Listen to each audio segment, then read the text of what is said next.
Hello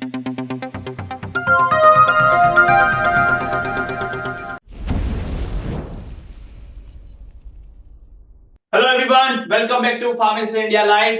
आज इस lecture में हम बात करने वाले हैं, जो हमारा टॉपिक है आज वो है फार्मेसी एक्ट 1948। मीन जो फार्मेसी एक्ट 1948 है उसके बारे में आज इस लेक्चर में हम बात करने वाले हैं। तो सबसे पहले मैं आपको बता दूं, ये लेक्चर बी फार्म और डी फार्म दोनों के लिए इंपॉर्टेंट है, क्योंकि जो बैचलर्स है हमारा बी फार्मा उसमें सब्जेक्ट है फार्मास्यूटिकल ज्यूरिस्प्रूडेंस, तो वहां पर इस एक्ट के बारे में बताया गया है। और जो डी फार्मा है यानी कि सेकेंड ईयर डी फार्मा का, वहां पर इस सब्जेक्ट का नाम अब नए सिलेबस के अकॉर्डिंग चेंज हो गया है, जिसका नाम है फार्मेसी लॉ एंड एथिक्स। तो उसमें चैप्टर नंबर सेकेंड यहाँ पर फार्मेसी एक्ट 1948 है। तो चलिए शुरू करते हैं। उससे पहले एक बार नजर डालते हैं जो पीसीआई के अकॉर्डिंग हमें इस चैप्टर के अंदर पढ़ना है, यानी कि फार्मेसी एक्ट 1948 के तहत हमें क्या क्या पढ़ना है। सबसे पहले तो हमें इस एक्ट के ऑब्जेक्टिव्स यानी कि इसके सिद्धांत क्या हैं, क्यों इस एक्ट को लाया गया, फिर डेफिनेशंस के बारे में पढ़ना है,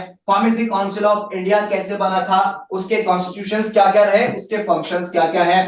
देन हमें एजुकेशन रेगुलेशंस के बारे में पढ़ना है, state and joint state pharmacies के बारे में पढ़ना है, उसके बाद रजिस्ट्रेशन कैसे होता है फार्मासिस्ट का उसके बारे में हमें पढ़ना है, और ऑफेंसेस और पेनल्टीज क्या क्या है इस एक्ट के तहत, उन सब के बारे में हमें इस लेक्चर के अंदर पढ़ना है। तो चलिए बात करते हैं इंपॉर्टेंट डेट्स की कि इस एक्ट के अंदर हमें क्या ध्यान रखना है।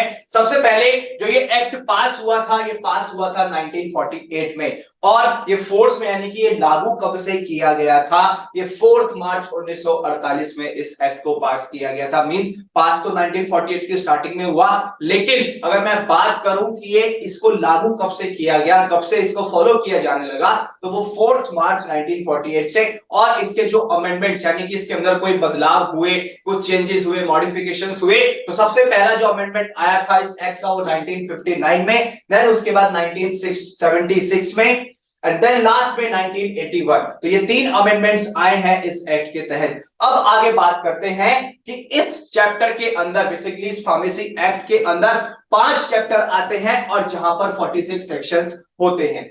चैप्टर 1 में हम बात करें तो इसका इंट्रोडक्शन होता है। चैप्टर 2 की बात करें तो वहां पर पीसीआई यानी कि फार्मेसी काउंसिल ऑफ इंडिया आता है, जिसमें सेक्शन 3 to 18 इसके अंदर आते हैं। चैप्टर 3 की बात करें तो एसपीसी स्टेट फार्मेसी काउंसिल्स आती हैं, जिसमें हमारे सेक्शन 19 to 28 आते हैं। देन चैप्टर 4 में रजिस्ट्रेशन कैसे किया जाता है फार्मासिस्ट का, वो आता है, जहां पर हमारे सेक्शन आते हैं 29 to 40। और लास्ट है कि पेनल्टी और ऑफेंसेस क्या क्या होते हैं, तो उसमें सेक्शंस आते हैं 41 to 46। तो इस तरीके से इस फार्मेसी एक्ट 1948 के अंदर ये 5 चैप्टर हैं कि कैसे स्टार्ट हुआ था और क्या क्या इसके पेनल्टीज और ऑफेंसेस हो सकते हैं। अब बात करते हैं इंपॉर्टेंट सेक्शंस की कि इन 46 सेक्शंस में से इंपॉर्टेंट सेक्शंस कौन कौन से हैं। तो सेक्शन 3 के तहत क्या हुआ था, सेंट्रल काउंसिल बनाई गई थी। सेक्शन 12 के तहत क्या हुआ था, जो हमारे फार्मेसी से रिलेटेड कोर्स है, यानी जैसे B pharma, D pharma, M pharma, PhD, तो वो सब हमारे सेक्शन 12 के अंदर आते हैं। सेक्शन 14 की बात करें तो फॉरेन क्वालिफिकेशन यानी कि विदेश से अगर कोई पढ़ाई करके आया है या पढ़ाई करना चाहता है। सेक्शन 15 की बात करें तो सेंट्रल रजिस्टर इसके अंदर आता है। नेक्स्ट आता है सेक्शन 19, जहां पर स्टेट काउंसिल को बनाया गया था, वो कैसे कॉन्स्टिट्यूट हुई थी उसके बारे में बताया गया है। सेक्शन 20 में आता है इंटर स्टेट एग्रीमेंट्स, यानी कि 2 स्टेट्स के बीच का एक म्यूचुअल एग्रीमेंट होता है, जिसपे कि वो एक जॉइंट फार्मेसी काउंसिल बना सकते हैं। नेक्स्ट आते हैं रूल्स एंड रेगुलेशंस, यानी कि पूरे इंडिया में ये रूल्स एंड रेगुलेशंस फॉलो किए जाने चाहिए इस एक्ट के। लेकिन पहले क्या होता था कि जम्मू और कश्मीर में इन एक्ट्स के जो रूल्स थे यानी जो रेगुलेशंस बनाए जाते थे वो फॉलो नहीं होते थे। लेकिन प्रेजेंट सिनेरियो की बात करें तो जितनी भी स्टेट्स हैं, यूनियन टेरिटरीज हैं, सबके लिए रूल रेगुलेशन सब समान है, सब बराबर हैं, कोई भी एज सच नहीं है। अब बात करते हैं आगे। तो सबसे पहले बात आती है ऑब्जेक्टिव्स की कि इस एक्ट को लाने का मेन उद्देश्य क्या था, मेन वजह क्या रही इस एक्ट को लाने की। तो सबसे पहले आता है जो हमारा एक स्टेट है प्रोफेशन किसका, फार्मेसी का, इंडिया के अंदर वो उठाना था, उसको और आगे ले जाना था, जिसमें हमारे 2 मेन ऑब्जेक्ट थे। क्या, सबसे पहला था कि हमें एजुकेशन को इंश्योर करना है और साथ ही साथ ट्रेनिंग प्रोवाइड करानी है कि इस एक्ट के तहत हमें कॉन्स्टिट्यूशन प्रोवाइड कर सकते हैं फार्मेसी काउंसिल ऑफ इंडिया, यानी कि इस एक्ट के तहत फार्मेसी काउंसिल ऑफ इंडिया बना करके हम बेसिकली पीसीआई इनेक्ट करके हम यहाँ पर एजुकेशन के ऊपर इंश्योर कर सकते हैं कि एजुकेशन हमारी ठीक से हो पाएगी या नहीं, अगर हो रही है तो सब चीज एक अच्छे तरीके से हो रही है या नहीं, एजुकेशन सबको मिल पा रही है या नहीं। सेकंड था कि जो रजिस्ट्रेशन होता है फार्मासिस्ट का, वो इसके अंदर लाने का मेन ऑब्जेक्ट था। मींस कि जो हमारे बहुत सारे स्टेट्स है जहां पर ये एक्ट क्या प्रोवाइड करेगा, जो एक कॉन्स्टिट्यूशन हो सकता है एक स्टेट फार्मेसी काउंसिल का, वो बनाई जा सके जिससे कि रजिस्ट्रेशन और इजीली हो सके। जो भी फार्मासिस्ट अपने ग्रेजुएशन पोस्ट ग्रेजुएशन करके आता है और रजिस्ट्रेशन कराना चाहता है।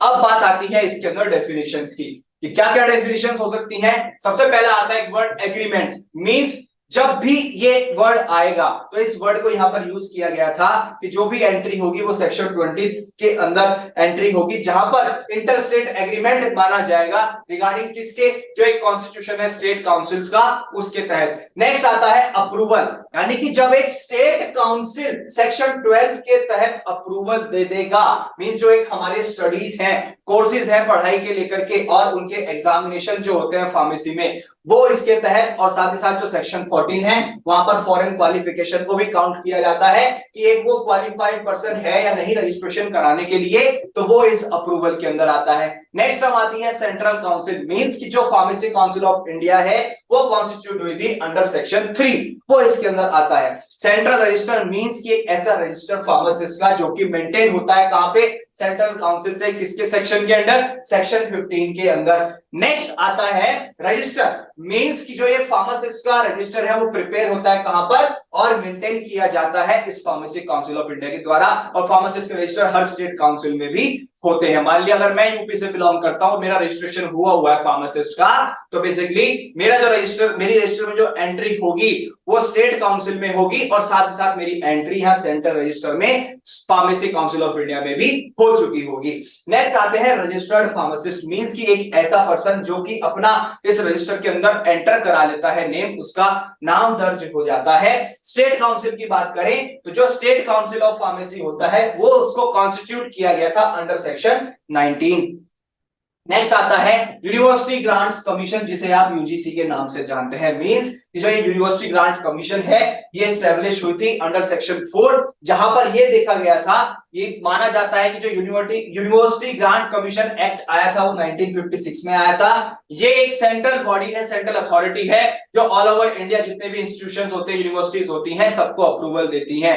नेक्स्ट आता है रजिस्टर्ड मेडिकल प्रैक्टिशनर्स, यानी कि एक ऐसा पर्सन जिसके पास प्रॉपर क्वालिफिकेशन है और उसके पास एक अथॉरिटी से स्पेसिफाइड है एक सेक्शन 3 के तहत कि वो एक इंडियन मेडिकल कॉल डिग्रीज जो है हमारी, जो ये एक्ट आया था 1916 में, तो उसके तहत वो एक रजिस्टर्ड प्रैक्टिशनर बन गया है, एक रजिस्टर्ड डॉक्टर बन गया है, और जो शेड्यूल्स होते हैं वो उन सबको फॉलो करता है। इंडियन मेडिकल काउंसिल एक्ट जो आया था 1956 में, तो उसकी अकॉर्डिंग उसकी प्रॉपर एजुकेशन है, प्रॉपर उसके स्किल्स हैं।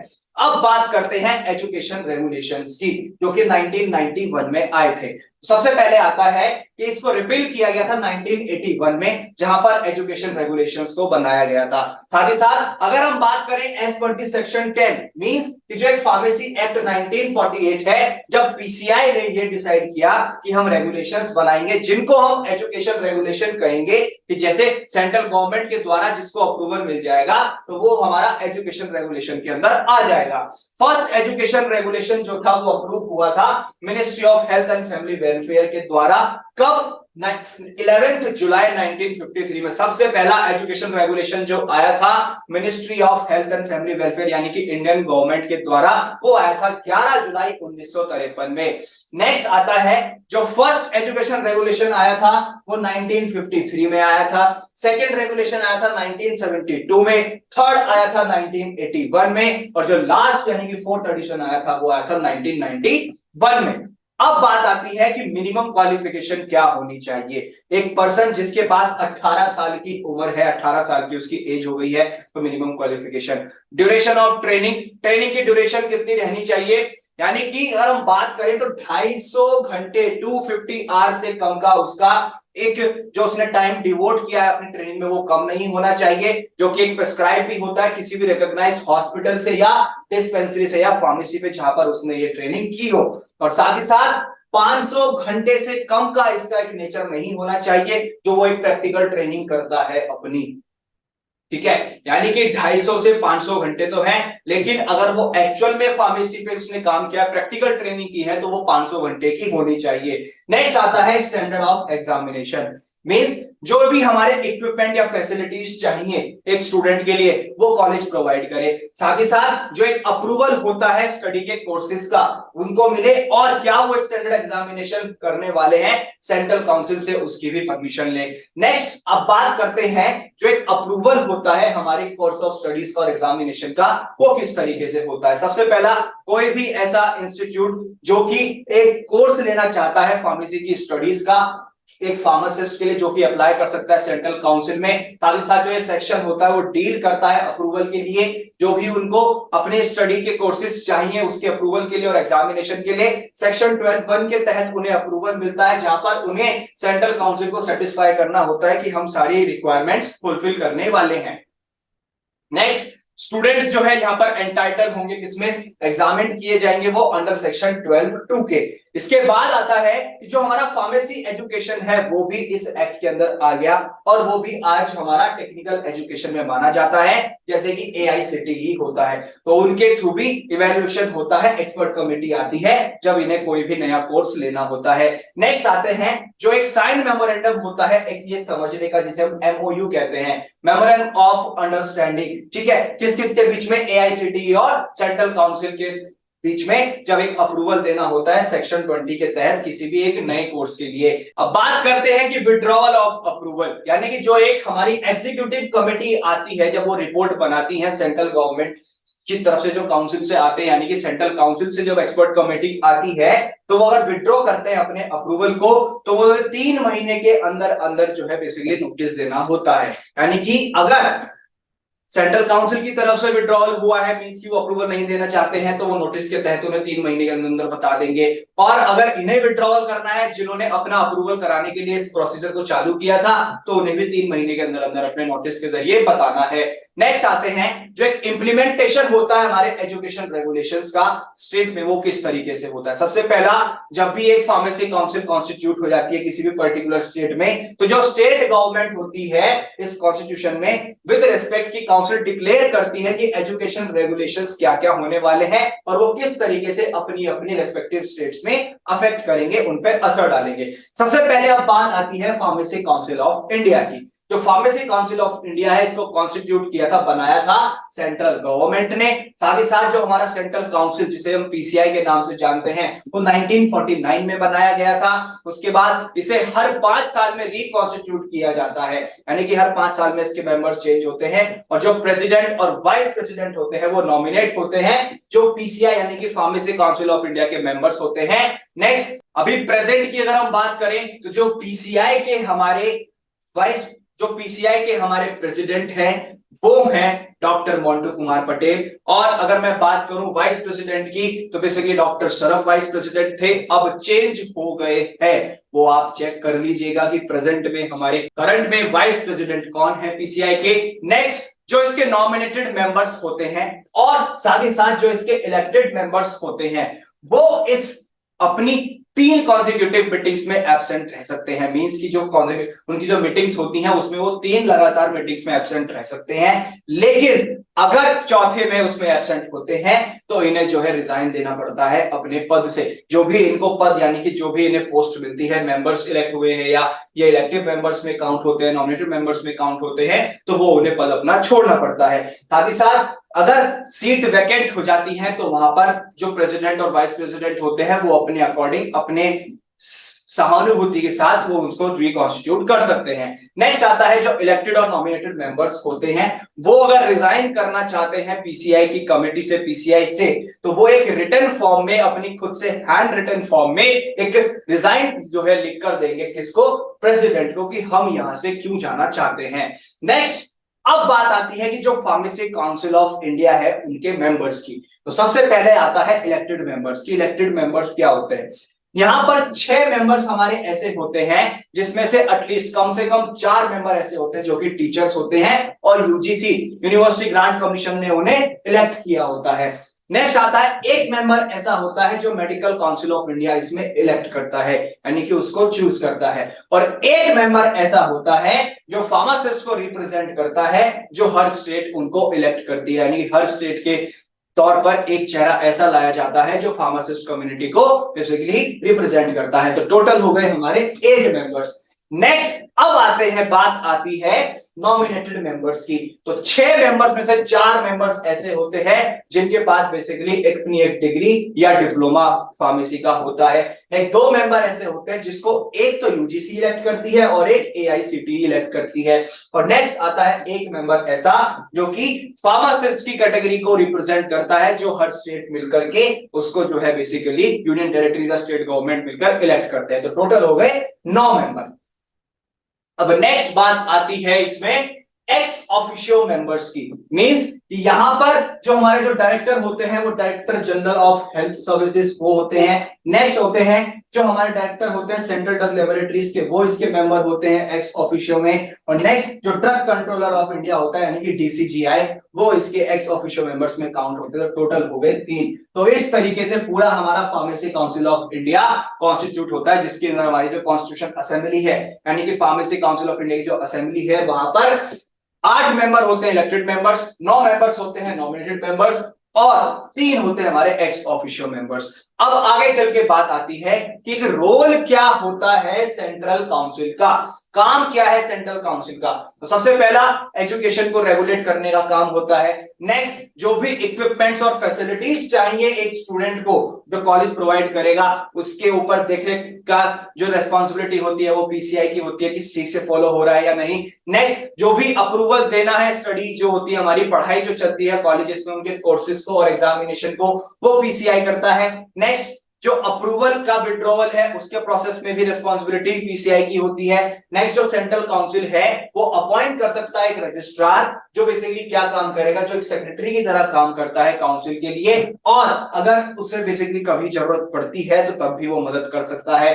नेक्स्ट जो सेंट्रल काउंसिल है वो एक अपनी एग्जीक्यूटिव कमेटी बनाती है जिसमें कि बेसिकली प्रेसिडेंट इन्वॉल्व होते हैं, वाइस प्रेसिडेंट होते हैं और दूसरे 5 मेंबर्स भी इलेक्ट होते हैं जो सेंट्रल काउंसिल ही अपने ही मेंबर्स में से उनको इलेक्ट करती है।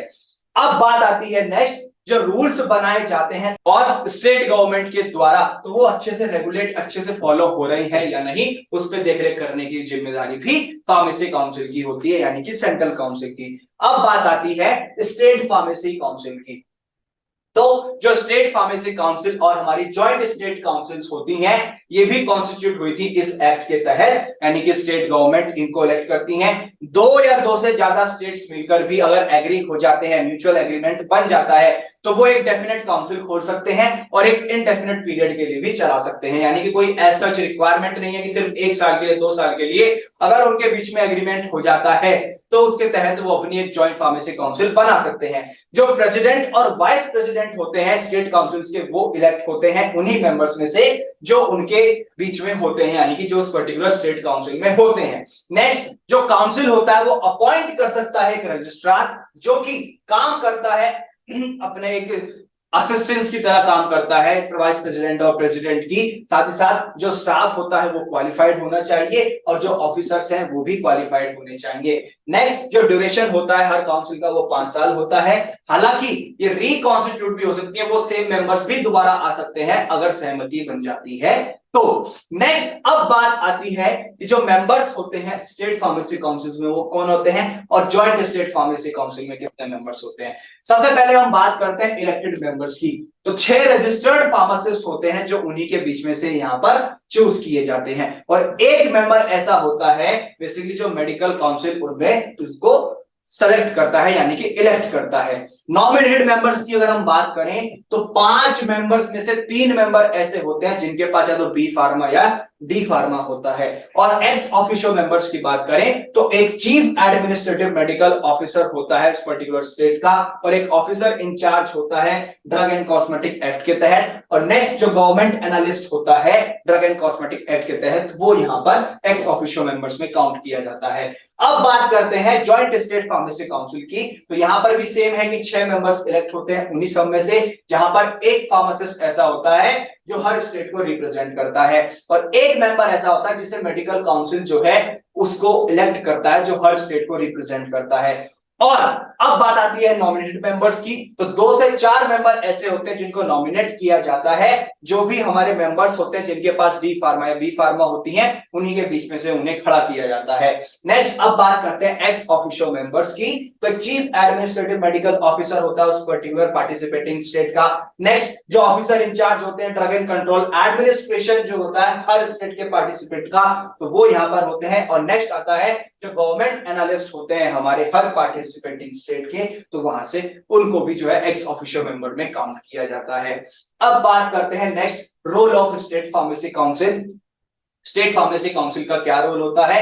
सबसे पहला, जो भी एक प्रिपरेशन होती है, मेंटेनेंस होती है किसकी रजिस्टर की, उसकी जिम्मेदारी स्टेट फार्मेसी काउंसिल की होती है। तो जो स्टेट फार्मेसी काउंसिल है अपनी स्टेट की, वो जो है प्रिपेयर करते हैं और मेंटेन करते हैं रजिस्टर को फार्मासिस्ट के, जो कि हमारे आते हैं फार्मेसी एक्ट 1948 के तहत। नेक्स्ट, जो भी एंट्री होनी है उसके अंदर अगर कोई नया नाम आया है फार्मासिस्ट का, वो रजिस्टर करना है रजिस्टर के अंदर। साथ साथ अगर कोई रिमूव करना है उस रजिस्टर के अंदर से, उसकी रिस्पॉन्सिबिलिटी भी स्टेट फार्मेसी काउंसिल की होती है। यानी कि प्रॉपर तरीके से रजिस्टर मेंटेन किया जाता है, कौन सा नाम ऐड होना है, कौन सा नाम रिमूव होना है, किसका लाइसेंस एक्सपायर हो गया है, कोई बंदा अगर एक्सपायर हो गया है तो उसका नाम रजिस्टर्ड फार्मासिस्ट में से हटेगा, तो किन किन का होगा, तो ये सब रिस्पॉन्सिबिलिटी स्टेट फार्मेसी काउंसिल की होती है। अब बात करते हैं कि रजिस्ट्रेशन ऑफ फार्मासिस्ट, रजिस्ट्रेशन कैसे किया जाता है फार्मासिस्ट का। सबसे पहला, जो भी फार्मासिस्ट का नेम होता है रजिस्टर्ड फार्मासिस्ट का, वो बेसिकली एंटर नहीं हो सकता है रजिस्टर के अंदर, जो स्टेट काउंसिल और सेंट्रल काउंसिल जो है इनको मेंटेन करती हैं, इनको बनाती हैं। नेक्स्ट, क्यों? क्योंकि हमें कुछ पॉइंट्स फॉलो करने होते हैं। जैसे सबसे पहला, फुल नेम और रेजिडुअल एड्रेस क्या है उस पर्टिकुलर इंसान का, डेट क्या थी उसके फर्स्ट एडमिशन की। नेक्स्ट, वो क्वालिफाइड है या नहीं है रजिस्ट्रेशन के लिए, वो चेक करना है। और उसका प्रोफेशनल एड्रेस क्या है वो चेक करना है। और अदर फॉर्मेलिटीज होती हैं। जब ये रिक्वायरमेंट सब फुलफिल हो जाती हैं, पूरी होती हैं, तभी उसका नाम चढ़ पाता है रजिस्टर्ड हमारे फार्मासिस्ट रजिस्टर में, जो कि सेंट्रल रजिस्टर या स्टेट रजिस्टर कहलाता है। नेक्स्ट, जिस पर्सन के पास प्रॉपर क्वालिफिकेशन होता है, उसके पास हैंडलिंग स्टोरेज होती है, उसके पास कंपाउंडरशिप डिस्पेंसिंगशिप होती है, तो वो सब उसे जो है बेसिकली मेंटेन करनी होती है। नेक्स्ट आता है, उसे फिर अलाउ कर दिया जाता है कि वो फार्मेसी की प्रैक्टिस कर सकता है, और साथ ही साथ जो उसका एक नाम है रजिस्टर्ड फार्मासिस्ट में, वो एंटर हो जाएगा जब वो रजिस्टर्ड जो भी मेंटेन होता है स्टेट और हमारे सेंट्रल काउंसिल के द्वारा। नेक्स्ट, फर्स्ट रजिस्टर की बात करें तो जो स्टेट गवर्नमेंट है उन्होंने एक रजिस्टर्ड ट्राइब्यूनल बनाया था, जहां पर ये रिस्पॉन्सिबिलिटीज निभाते हैं कि जो भी प्रिपरेशन या मेंटेनेंस होती है फर्स्ट रजिस्टर की हर स्टेट में, वो अपनी स्टेट करेगी। साथ ही साथ इसके अंदर 3 पर्सन ऐसे होते हैं जो कि हमारे इसके अंदर मेंबर माने जाते हैं, और रजिस्ट्रार जो अपॉइंट होते हैं कि वो एक सेक्रेटरी की तरह काम करेंगे। नेक्स्ट, जो फर्स्ट रजिस्टर है वो पब्लिश हुआ था स्टेट गवर्नमेंट के द्वारा।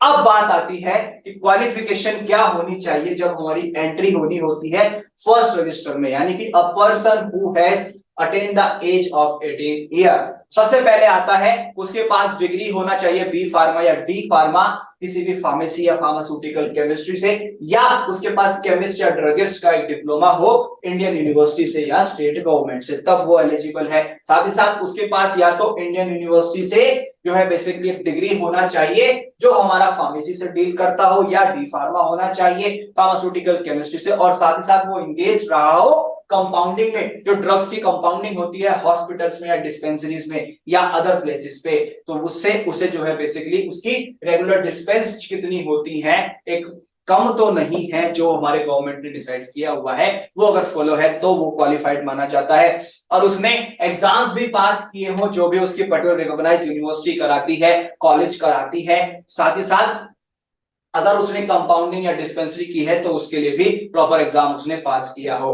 नेक्स्ट, अगर वो इंगेज रहा है कंपाउंडिंग में ड्रग को लेकर के, दवाइयों को लेकर के किसी भी हॉस्पिटल या डिस्पेंसरी में, या ऐसे प्लेसेस जहां पर रेगुलरली डिस्पेंस किया हो उसने, और प्रिस्क्रिप्शन जो होते हैं मेडिकल प्रैक्टिशनर्स के वो उसको रीड करने आते हो, तो वो भी क्वालिफाइड माना जाता है। उसके पास 5 साल से कम का जो है कंपाउंडिंग और डिस्पेंसिंग में किसी भी हॉस्पिटल या डिस्पेंसिंग में उसका जो है एक्सपीरियंस कम ना हो। साथ ही साथ तो ये कंडीशंस फॉलो करनी होती हैं। नेक्स्ट, अब बात करते हैं सब्सिक्वेंट रजिस्टर की। सब्सिक्वेंट रजिस्टर मींस जब प्रिपरेशन रजिस्ट्रेशन हो जाता है हमारे फर्स्ट रजिस्टर का, तो उससे पहले एजुकेशन रेगुलेशंस जो होते हैं हर स्टेट में वो अफेक्ट होना चालू हो जाते हैं। और जो एक ऐसा पर्सन जिसे बेसिकली अपना नाम चाहिए कि वो रजिस्टर्ड हो सके सब्सिक्वेंट रजिस्टर में, तो उसे कुछ कंडीशंस जो प्रिस्क्राइब की गई हैं वो सेटिस्फाई करनी होती है और फिर वो सेंट्रल गवर्नमेंट उसे अप्रूव कर देती है। जैसे उसकी एज 18 साल से ऊपर होनी चाहिए, उसने साथ ही साथ अपना जो है प्रिस्क्रिप्शन का पेश किया हो पूरा, और साथ ही साथ वो उस पर्टिकुलर स्टेट का रेजिडेंट होना चाहिए, या फिर उसके पास एक बिजनेस या एक प्रोफेशन जो है उसकी फार्मेसी स्टेट से उससे रिलेटेड उसके पास अपने जो है बेसिकली एड्रेस होना चाहिए। और साथ ही साथ उसे कुछ रिक्वायरमेंट्स भी फुलफिल करनी है, जैसे जो रिक्वायरमेंट्स प्रिस्क्राइब की गई है रजिस्ट्रेशन के लिए वो उसे फुलफिल करनी है। साथ ही साथ जो रजिस्टर्ड फार्मासिस्ट होता है दूसरी स्टेट में, वो जो है बेसिकली अगर है तो उसे वो सब चीजें बतानी है। साथ ही साथ उसने जो है क्वालिफिकेशन उसकी होनी चाहिए कि जो रजिस्ट्रेशन चाहिए, उसे जो रजिस्ट्रेशन कराना है उसके लिए प्रॉपर क्वालिफिकेशन होनी चाहिए, और साथ ही साथ उसे जो है बेसिकली मिनिमम 12th पास तो होना ही अनिवार्य है। नेक्स्ट अब बात करते हैं सेंट्रल रजिस्टर ऑफ फार्मासिस्ट। जो सेंट्रल रजिस्टर है फार्मासिस्ट का, उसके बारे में सबसे पहला जो सेंट्रल काउंसिल है उसे जो है एक रजिस्टर को मेंटेन करने के लिए रिक्वायरमेंट्स होती है फार्मासिस्ट के, जिसे हम कहते हैं सेंट्रल रजिस्टर। साथ ही साथ अब बात करते हैं कि इंस्पेक्शन कैसे किया जाता है स्टेट काउंसिल के द्वारा।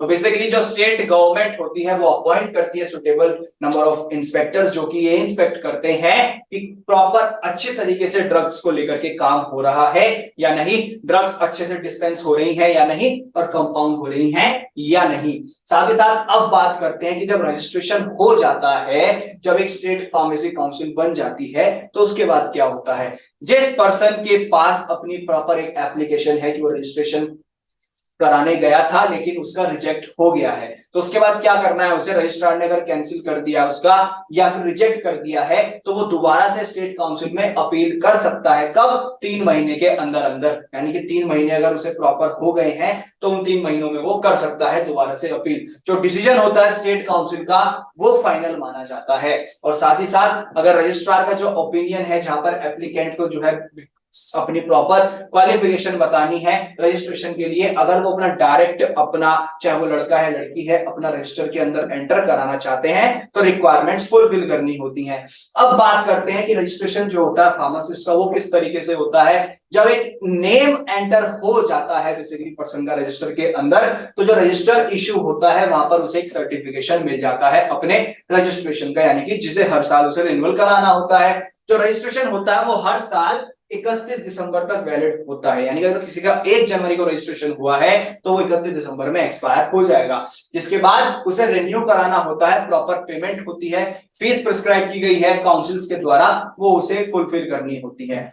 अब बात आती है कि अगर removal of names from register, अगर किसी को रजिस्टर में से नाम हटाना है तो क्या कंडीशंस होगी। जो एग्जीक्यूटिव कमेटी होती है स्टेट काउंसिल की, वो ऑर्डर दे सकती है कि जो एक नाम है उस रजिस्टर्ड फार्मासिस्ट में, वो जो है उस रजिस्टर में से हटना है या नहीं। अगर हटेगा, बेसिकली मैं बात करूं किसी का नाम अगर एक एंटर हो चुका है रजिस्टर में गलती से, या एक बेसिकली मिस रिप्रेजेंटेशन हो गया, सेपरेशन हो गया मटेरियल फैक्ट का, जो भी उसने जो है अपने डॉक्यूमेंट्स दिए थे वो गलत हैं, तो उस कंडीशन में हट सकता है। साथ ही साथ अगर उसने कोई गलत काम किया, कोई ऑफेंस में वो पाया गया है और उसमें वो जो है जुर्माना उसके ऊपर लगा, फाइन लगा है, तो वो बेसिकली तब उसका नाम हट सकता है। और ऐसे लोग भी जो बेसिकली किसी एक ऐसे कनेक्शन में पाए गए हैं अपने फार्मेसी बिजनेस को लेकर के जहां पर उनसे कुछ गलत काम हो गया है और उन्हें सजा भी मिली है, उसके अगेंस्ट उनके प्रॉपर एविडेंसेस भी हैं, तब उनका नाम इस रजिस्टर में से हटाया जा सकता है। अब बात आती है प्रिंटिंग ऑफ रजिस्टर। जो प्रिंटिंग होती है रजिस्टर की वो हर साल 1 अप्रैल को होती है स्टेट काउंसिल के द्वारा, यानी कि जो भी नई एंट्रीज हो चुकी हैं तो वो सब दोबारा से एंट्रीज होती हैं, किसमें, जो है बेसिकली हर साल 1 अप्रैल को जब नया रजिस्टर बनता है। अब बात आती है ऑफेंस एंड पेनल्टीज की। तो बेसिकली सबसे पहले अगर मैं बात करूं ऑफेंसेस और पेनल्टीज की, तो यहां ऐसा अगर कोई गलत काम कर रहा है, वो फॉल्सली क्लेम कर रहा है कि वो रजिस्टर्ड फार्मासिस्ट है, पहली बार ऐसा किया तो 500 रुपए का जुर्माना, लेकिन अगर दूसरी बार किया तो 1000 रुपए के साथ साथ जेल भी जाना पड़ सकता है 6 महीने के लिए। नेक्स्ट आता है अगर कोई अनरजिस्टर्ड पर्सन जो है बेसिकली डिस्पेंसिंग कर रहा है, दवाई बेच रहा है, तो 1000 रुपए से लेकर के 6 महीने की जेल हो सकती है। साथ ही साथ अगर कोई अपने सर्टिफिकेट्स या डॉक्यूमेंट्स जो होते हैं रजिस्ट्रेशन के उन्हें दिखाने में जो है फेल हो गया है तो उसे 500 रुपए का जुर्माना देना पड़ता है। साथ ही साथ किसी ने अगर कोई गलत काम किया है और इंस्पेक्टर ने बेसिकली उसे पकड़ लिया है, for obstructing state pharmacy council inspector, उसे तुम रोक रहे हो तो तब भी 50 रुपए का जुर्माना लग सकता है। तो ये सारी कंडीशंस फॉलो करनी होती है। तो ये ऑफेंसेस और पेनल्टीज थे। तो आई होप आपको इस चैप्टर में सारे टॉपिक्स क्लियर हुए होंगे, आपको समझ आया होगा कि जो फार्मेसी एक्ट 1948 है उसे क्यों लाया गया था, उस एक्ट को क्यों लाया गया था, क्या उसकी डेफिनेशंस होती हैं। साथ ही साथ हमने ये जाना कि फार्मेसी काउंसिल ऑफ इंडिया कैसे आया, उसकी क्या काम होता है, स्टेट फार्मेसी काउंसिल्स कैसे बनी, उनका क्या काम होता है, ज्वाइंट फार्मेसी स्टेट काउंसिल का क्या काम होता है। तो इस लेक्चर में सारे टॉपिक्स आपको क्लियर हुए। इसी तरीके की मोर अपडेट्स के लिए बने रहिए फार्मेसी इंडिया लाइव के साथ। And thanks for watching.